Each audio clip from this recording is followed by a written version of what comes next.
మన దళపతి విజయ్ కుమార్ గారిది నేను ఒక వీడియో చూసా, మీలో చాలా మంది చూసుంటారు. వారు గతంలో ఐఏఎస్ ఆఫీసర్గా ఉన్నప్పుడు, ఎన్నికల అధికారిగా ఉన్నప్పుడు వారు పరిటాల రవి గారిని ఏ విధంగా ఆయన నియంత్రించి, ఏనాడు ఓటు వేసే అధికారం కానీ అవకాశం కానీ లేకుండా ఉన్న వ్యక్తులకి ఆయన ఎలా ఓటు ఇప్పించారో నేను చూస్తే ఆయనకు నేను పెద్ద అభిమానిని అయిపోయాను. సో ఒక అధికారిగా ఆ స్థాయిలో పనిచేసినప్పుడు రాజ్యాధికారం మన చేతిలో ఉంటే దళిత బహుజన ముస్లింలకు ఏ విధంగా మేలు జరుగుతుందో మనం ఒకసారి ఆలోచించాల్సిన అవసరం ఉంది.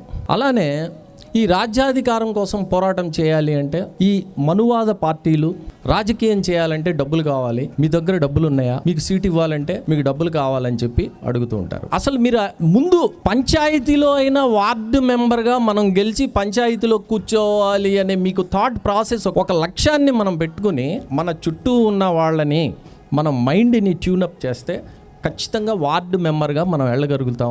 వార్డు మెంబరే కదా అని అనుకోబాకండి, పంచాయతీలో వార్డు మెంబర్ది చాలా కీలకమైన స్థానము. కాబట్టి దీన్ని మనసులో పెట్టుకుని రానున్న స్థానిక ఎన్నికల్లో నిలబడి ప్రయత్నించమని మీ అందరినీ కోరుతూ, ఈ దిశగా జరిగే ఈ ప్రయత్నాల్లో మేము పూర్తిగా మీకు తోడుగా ఉంటాం, మీతో కలిసి పనిచేస్తామని చెప్తూ ఈ అవకాశాన్ని ఇచ్చిన మీ అందరికీ కృతజ్ఞతలు తెలియజేస్తూ ఆఖరి దావానా అల్హమ్దులిల్లాహి రబ్బిల్ ఆలమీన్. ఖుదా హాఫిజ్.